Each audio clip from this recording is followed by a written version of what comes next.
Welcome to the Lindsay Hadley Podcast Show. I'm coming to you from the North Shore of Oahu, where weekly I interview some of the world's most inspiring people, from business, philanthropy, and entertainment.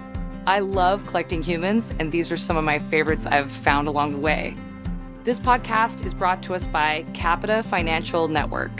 Do you need help with the next steps of your financial plan? Think Capita. Capita is a financial network built around you. They have a team of financial advisors, CPAs, estate attorneys, Medicare providers, and Social Security experts to help you accomplish your financial goals. Call or schedule a complimentary consultation at 801-566-5058 or visit their website at capitafinancialnetwork.com. You can also check out their financial education podcast, The Financial Call, available on Apple, Google, Spotify, and YouTube. Hi, welcome to the Lindsay Hadley Podcast Show, brought to you by Capita Financial Network. Today, I'll be co-hosting with my dear friend, Jess Larson. Hope you enjoy the show. Yes, thank you so much for having me on, Jess. And we're so thrilled to have the talented actor, now director, Kyra Sedgwick on our show today. This is a woman who has had a phenomenal career in the film industry, from Golden Globe and Emmy Award-winning debuts. And now this is essentially her big screen feature directorial debut. Although, Kyra, you've had some great experience as a director in television, we're so thrilled to have you on to talk a little about what's going on in your world and big solutions to major world problems that we're passionate about. And it's so fun that you're using drama and comedy, romantic comedy, as a way to address some of the things that are so important for us to be discussing in today's world. So, Kyra, thanks for coming on the show. Thank you so much. I'm so glad to be here. We're so thrilled to have you, Kyra. So I was mentioning right before we started that I've had the chance to work with your darling husband, Kevin Bacon, who through his work at 6degrees.org, which is his foundation, I've been really working with Stacy, who's the executive director, for years. She's a dear, dear friend. And I'm so passionate about what you guys are doing as a family and his work and utilizing his fame and his platform to wrap around, causes that are whatever's going on in the current domestic cycle. Like, it's amazing how much he just activates around what's going on. Both of you have been incredible activists for things. Maybe we can start off by sharing a little bit of your background of philanthropy, and also maybe you can share with us a little bit of the story of, at a high level, of how you got into film and how you've been using film to then activate around issues you care about. Yeah. It's funny. It's Stacey Abrams, I've heard her speak, and she always talks about her family and how her family inspired her to do good in the world, and that, her parents always took them to the soup kitchen to work the soup kitchen once a week, and that, the whole family organized around giving back. And that was not my experience growing up. My father was an entrepreneur. My stepfather was an art dealer. My mother was a therapist, although I guess she was giving back in that way. She worked with children with learning disabilities. But I think that it's my my deep sense of justice. That's like an innate thing for me. It's like, that's so unfair. I have to do something about it. That really is my engine, for all things philanthropic. It's the outrage. It's it's how untenable things feel when they're unfair. And there's plenty of opportunity for that in America. Our capitalist society built on inequality and on, white supremacy and slavery. And I mean, the whole thing was built wrong on some level. So there's lots of work to be done. So I think that's sort of the genesis of my ongoing passion for things that seem so obvious and unfair. So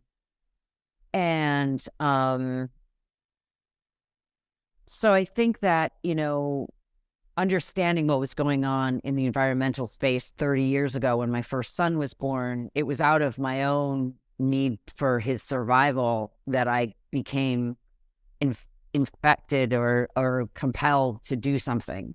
And get educated and learn about what is going on. And it's not easy to be educated. It's easier to put your head in the sand.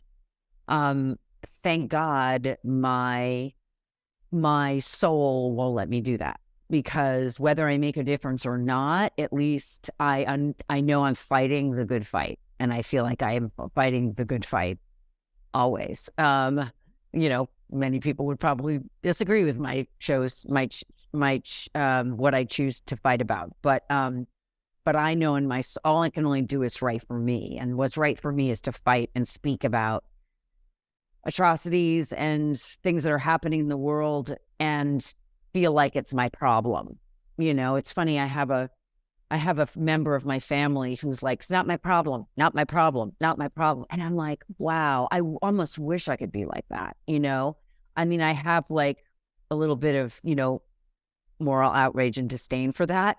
But there's this part of me that kind of wishes that I too could put my head in the sand. It would make my life easier, at least for the moment, but I wouldn't be helping to uncover things that I feel are important to uncover. And whether that's like uncovering like bad habits of my own, or bad habits of my family, or shining light on difficult subjects, in film or TV, or it's going out and standing on a picket line, or going out and marching for pro-choice, or making a movie about, the depression of 20-somethings, in the world that we're leaving for them. So, I think all of those things are at the heart of why I do what I do. As far as my 41 years in the business, I mean, I'm lucky enough to be in a place in my career, and I have been for a very long time, where I could choose to make things that felt important, and that felt worthwhile. And, I did this movie called The Woodsman 30, almost 25 years ago or something, about a pedophile who's a recovering pedophile with Kevin, actually.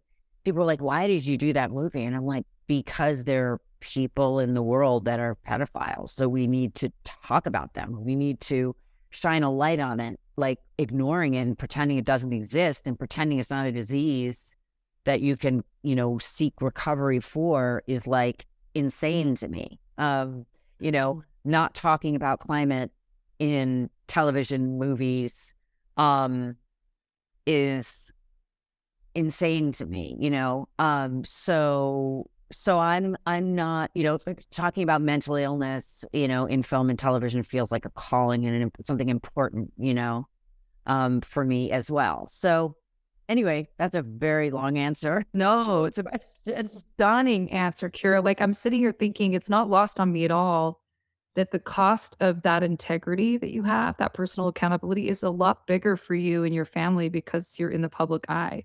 I mean, right? Like, relative to everybody in their own ecosystem, when they stand up for something that they believe they have to, there is a cost. There's conflict, there's fallout, there's judgment, there's ridicule, there's interpersonal dynamics that are very real. Our brands are, it is easier to be quiet and stay in the middle and be on, not rock the boat, and you don't put yourself in the mark of others whose rage might respond to what you're challenging. And you guys have it at a global level. That is an unprecedented amount of responsibility you're taking. I really admire you for it. And I think I love how something I noted that when you talked about it, now your language, you give this deferential energy that, look, some people might not agree with me. Like, you hold the space for the fact that there's variant,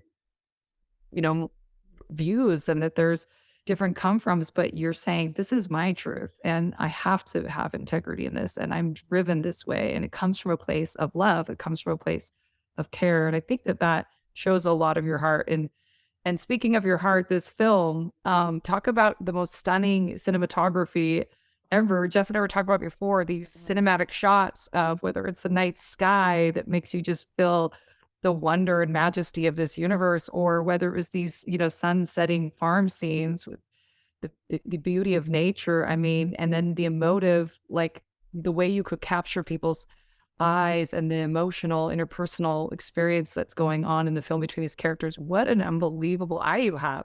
Did you always have this eye? Like as a kid, I mean, you obviously dress beautifully. Have you always had this artistic eye? Is this something that was cultivated in you by your family, by your childhood?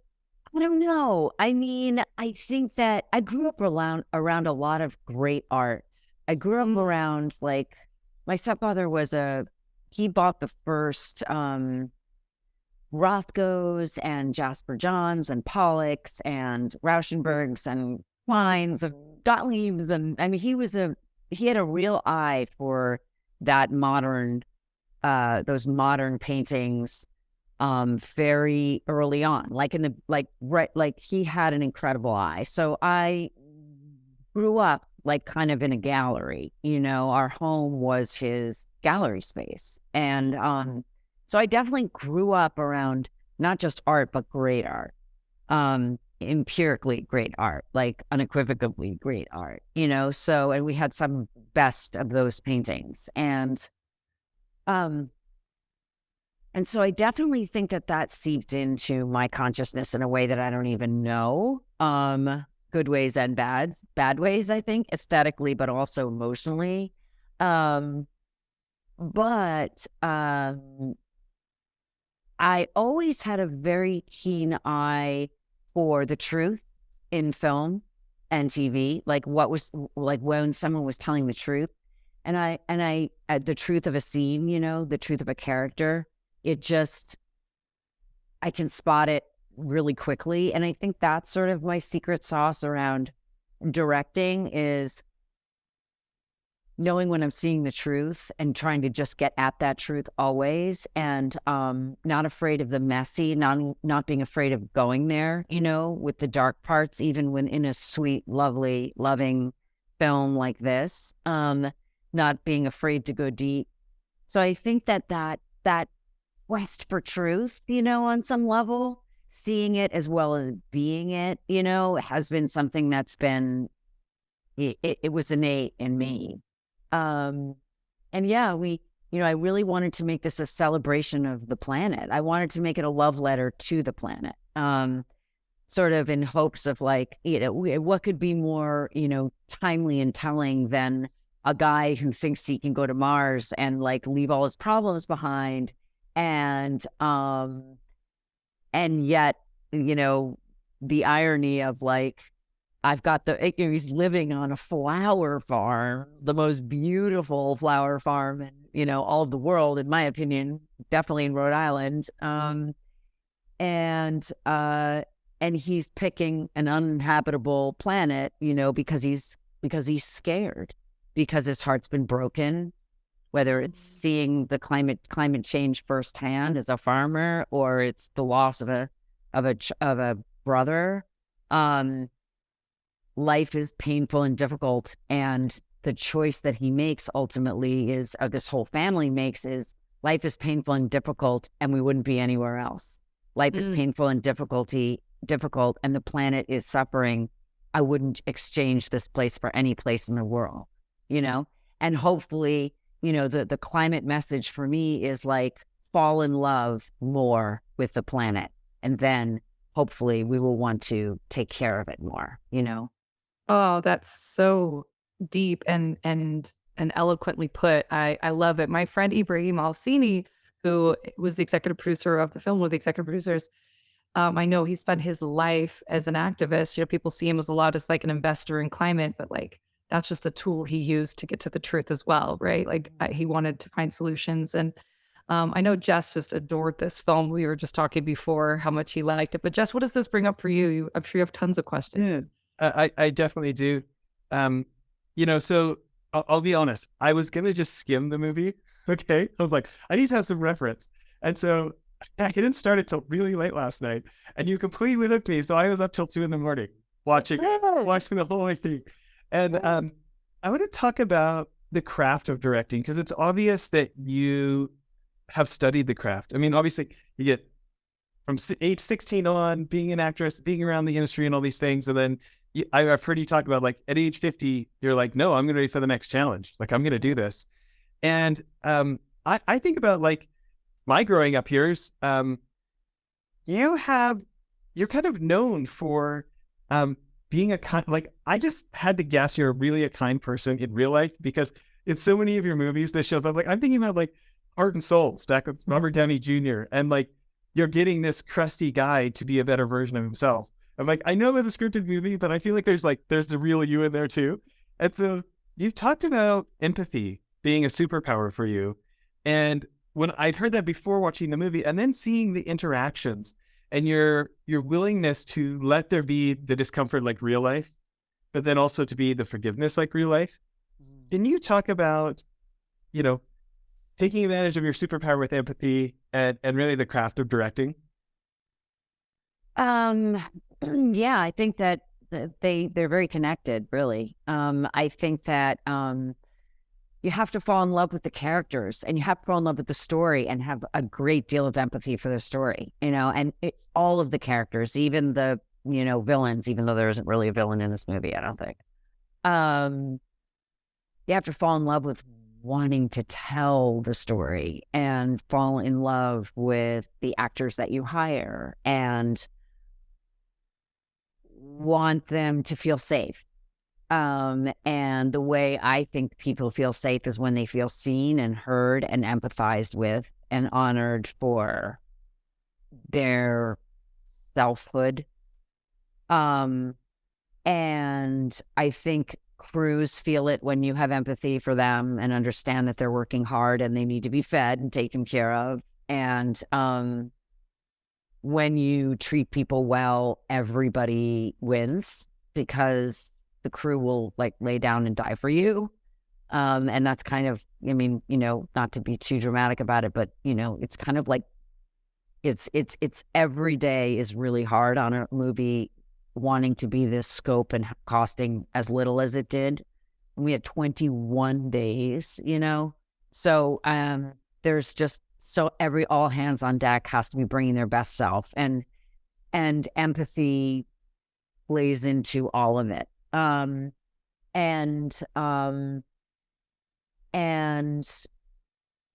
as far as filmmaking goes, I see it in my head when I read it. And I go on the emotional journey, and then I have a real picture of it in my head before I get on to set. I do a ton of prep, of course. I usually watch comparables, comparable movies that inspire me to tell this story, like what other movies like this are telling a story like this.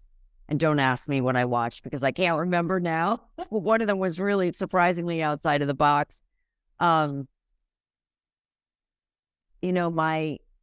My falling in love with movies really happened when I was young. So a lot of the movies that compelled me to want to become a director and an actor, but mostly an actor, I guess, because that was my first thing, was my first job, was that I would have so much compassion for the characters. I mean, I'd just be sitting there like, oh my God. And I feel you, and you're telling me the truth. And by showing me this character, I know myself better. And like, for instance, Kramer versus Kramer, I saw when I was 12, I think, or 13. And I had lived my whole life after the divorce of my parents divorced when I was 6, thinking it didn't affect me. I mean, that was sort of the party line of the family. Like, we did it so perfectly, we uncoupled so consciously that like no pain was inflicted on you children. Well, that's just insane. I mean, talking about putting your head in the sand. And so it wasn't until I saw Kramer versus Kramer that I was like, I was sobbing in the theater because I was like, oh my God, this divorce affected me so profoundly, So I think we learn about ourselves through, images of people that we can relate to, and we can relate to every other human, and I think that's super, exercising the compassion of other people is like the greatest thing about what I do. So I think that as a filmmaker, the most important thing to me is the performance always. I think that's because I come from acting, but I also think because I know for a fact, and it's just a fact, that it doesn't matter if you have the most beautiful movie in the world with the best, cinematography or the best visual effects or the best everything. If the performances aren't there, no one cares. No one. We want and need someone to care about. And in a Kyra Sedgwick movie, you're going to care about a lot of people, and you're going to care deeply because that turns me on. I want to feel when I go to a movie. I love that answer. I think I also admire you. I've heard you talk about like the bravery to step out of such a successful career. Emmys, 109 episodes of The Closer, I think like 74 other credits on IMDb, and to now, step into this new thing that wasn't a guarantee, and obviously you've nailed it. But I admire that bravery, and I think so many of us would love to have a little peek behind the curtains of like when you're going into this. Whether it was your previous TV shows or this film, when you're a newer director, let's say it, can you talk about when the performance isn't quite there? Like you've got the writing, you've got the right actor. Can you talk about the craft of giving notes, of advising a great actor to get the performance that you think the movie needs? Yeah, it's terrifying. I mean, honestly, it's so funny. I think, first of all, it's terrifying when you feel like you're not getting it. It's so terrifying because you think, I'm not kidding it. Oh, like this is the worst thing in the world. And I can't help this actor to go there. And, and you think I'll never get back to this location. And this is our one chance and our one moment. So it's so incredibly stressful. I just want to say out loud, and terrifying. I mean, the whole thing is terrifying.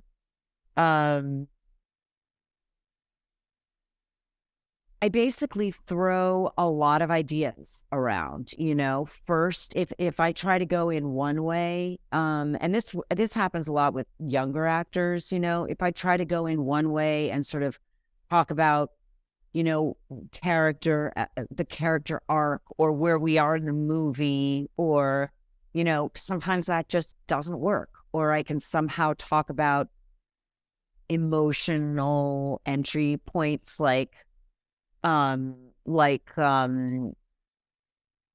you're talking to him at this moment, it's terrifying for you, and like hit the emotional angle, and then sometimes that doesn't work. And then sometimes, as an actor who can, act, I'll do a line reading. I mean, like you gotta like kind of use all the tools in your toolbox, and some of them are sexy, and some of them are respectable, and some of them are not, and some of them are like, I'm gonna ask the other actor to scream as loud as he can at you so that I can get a response that I need. So it's all manner of technique, guessing, manipulation, and also, if you're really going head to head with an actor, it's usually because it's somewhere in the middle, and trusting the middle ground, and trusting that the camera's going to see something that I'm not necessarily going to see. Well, such a great answer. Well, I only have about 4 more hours of questions, but instead I'm going to let Lindsay ask some. Okay. Well, Kyra, you're sitting here talking about getting a response and having empathy with these actors. You talked about falling in love with them, and you are literally in love with one of them that was in this recent show. Having had the privilege to get to interact with your husband, he's very, very intentional and an intelligent human being. I once he was in town for Sundance, and we did a blanket drop at a homeless shelter. He took his time in the busy hustle and bustle of Sundance to come down to the rescue mission in Salt Lake City. And he, bundled up like a winter coat and had a little beanie on and walked in. And I was sitting in the audience when he was up on stage, and he was sitting quietly. And there was 2 homeless gentlemen, and one of them goes, "Is that Kevin Bacon?" And his buddy goes, "No." He's like, "No, asshole. Kevin Bacon's not in our homeless shelter. Like, no."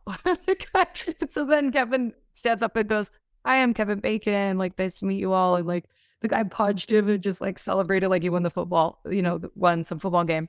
But I watched him interact with people, no matter the inundation of wanting a piece of him, and how he did that with so much grace and yet such loving boundaries. Like I thought it was stunning. Like I thought it was one of the most stunning. I've been around a lot of talent in public situations, and in a homeless shelter, there's particularly difficult dynamic of the mental health and the hygiene and the control aspect of a social setting. And I just watched him have so much grace and gentleness while keeping the boundaries that were appropriate. I just thought that was stunning. He's a great guy. And I'm sitting here thinking of being a woman on set as the director, who's his boss, who's married and goes home and stays in the same bed with him at night.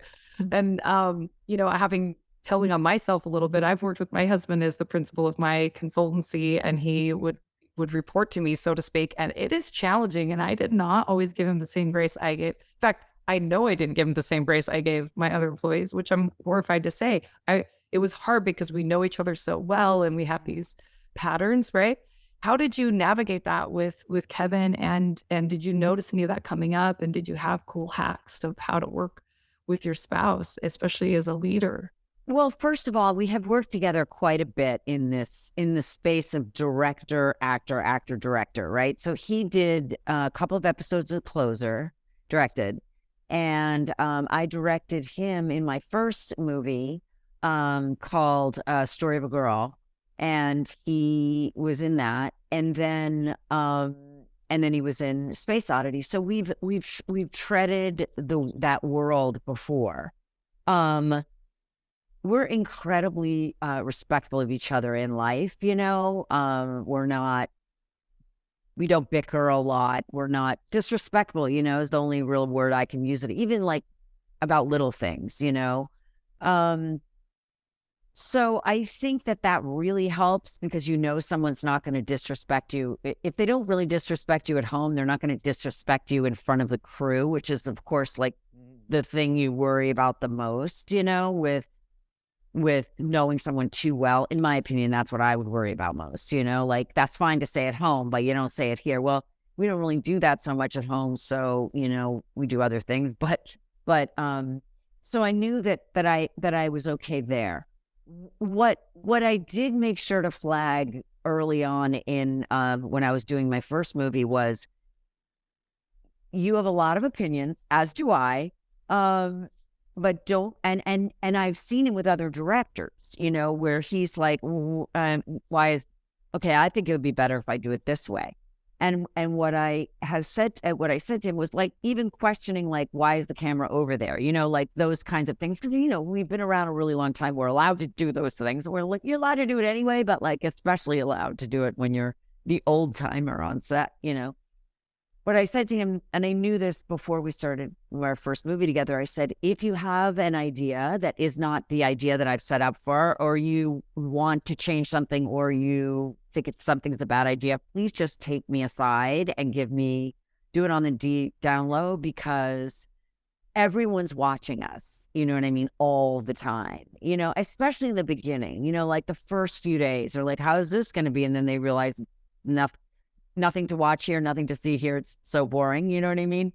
That they kind of back off. But I do think that people want to make sure that, we're okay with each other, because nobody, you know what I'm saying. So anyway, so I did ask him to do that early on, and he's great. He's great about that. And also I basically said to him, just be nicer to me than you are to other directors. Not to say that he's not nice to other directors, because he absolutely is. But he can be, he can get irritated. And I was like, just don't get irritated at me in front of everybody else. So that's great. That was our hack. Like, that's amazing. That's a really good hack. Also, that's just like good marriage parameters. Like, right, hold me outside, because even if we're not two A-list celebrities in Hollywood where everyone is literally putting their cameras at us, people see us interact, and it says a certain thing about the dynamic, and people read into it. I think that's really lovely.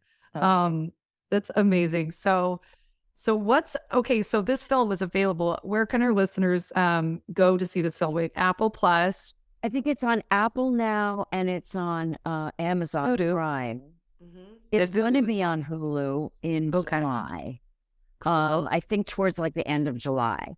But yeah, those other places, and then that'll be free. But I think you can rent it for a little bit now. Amazing. Amazing. What's next for you, Kyra? Like, are you in the middle, you're in this tour junket, like trying to get the film out as much as possible? Or I mean, yeah, going what's going on in my life right now is this horrible, writer strike, which is just like, it's, I mean, what's going on in my life is so many things that are happening in the world that are untenable. And that too feels interestingly kind of parallel to some of the struggles that we're having as Americans currently with our, with corporations taking over and not respecting individuals. And I mean, I can go on about that. But so I directed something before the strike in January for HBO Max. That'll be a show that I don't think it's airing until January. It's called Girls on the Bus. So I directed that.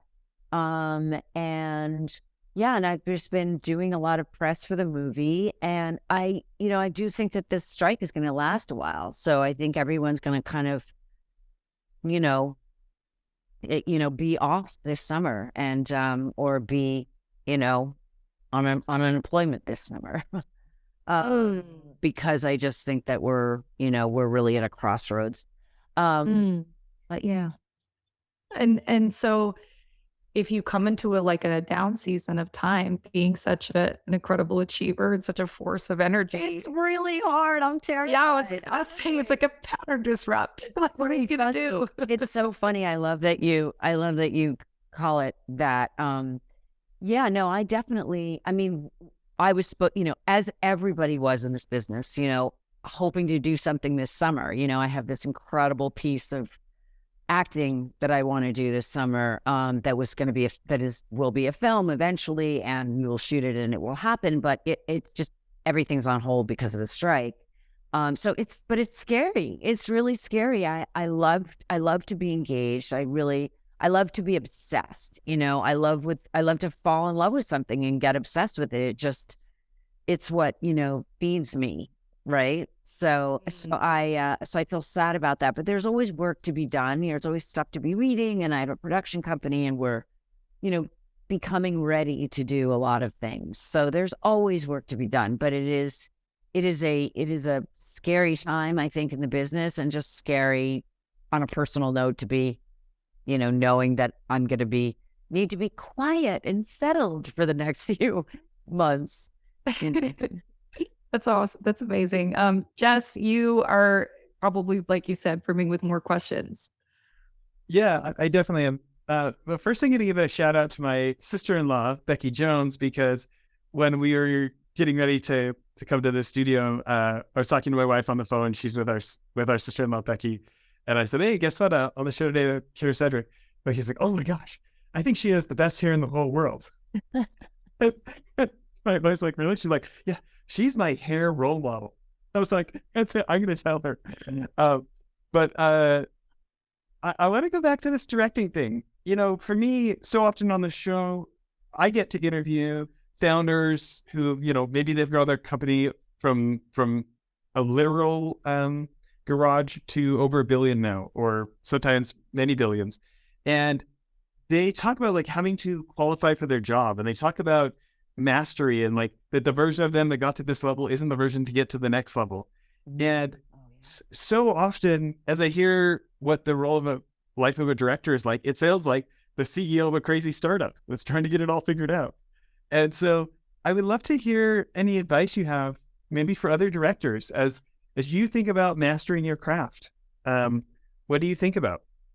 Oh boy. I mean, I feel like that's sort of the great thing, right, about being an artist, is that there's never a top. There's never the bar is always getting raised in your head, and also, you're always getting to work on new things if you're lucky. And so you want to aim higher and higher, not necessarily bigger and bigger, although that sounds great. I mean, 21 days and the tiny little bit budget that we got, I would really like to move on from there.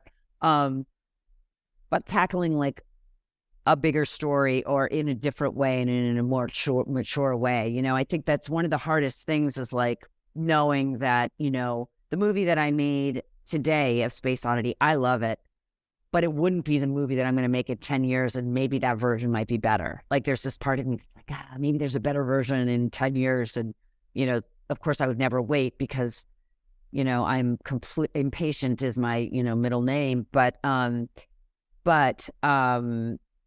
know that I will get better as time goes on. I mean, every day I get to direct, I'm better. Like I'm a better director in the afternoon than I am in the morning.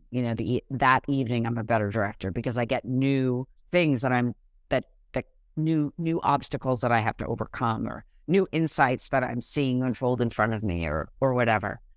Especially when you get to do TV, because you get to play with everybody else's toys and be on everybody else's sets, and you're learning so much as you're going. And I never got to do many things that I got to do on like Ray Donovan and City on a Hill and, all that stuff. So, do I have advice? I mean, I wish I had started earlier, being a director. I wish I started producing like just 10 years into my acting career. So that I sort of, I was bold enough to like sort of step into that. I think that my disease of being a girl, and what I mean by that is just that sometimes women, we're trained in, only to want a certain piece of the pie, or, don't ask for too much, or you can't do that, you're not qualified. I think all of those things got in the way of me making this step earlier than 50. And also I feel like you're ready when you're ready, and who cares, but I just kind of wish that, that I had more under my belt, because I think then I would, and again, this is just a story, right? But it sounds good, but like, it could not be true, but it might be true that, if I'd started 20 years ago, I'd be working consistently as a director, instead of like long periods of time when I'm not directing. Again, just a story I'm telling myself, and probably not very nice and supportive story, but it is a story I'm telling myself.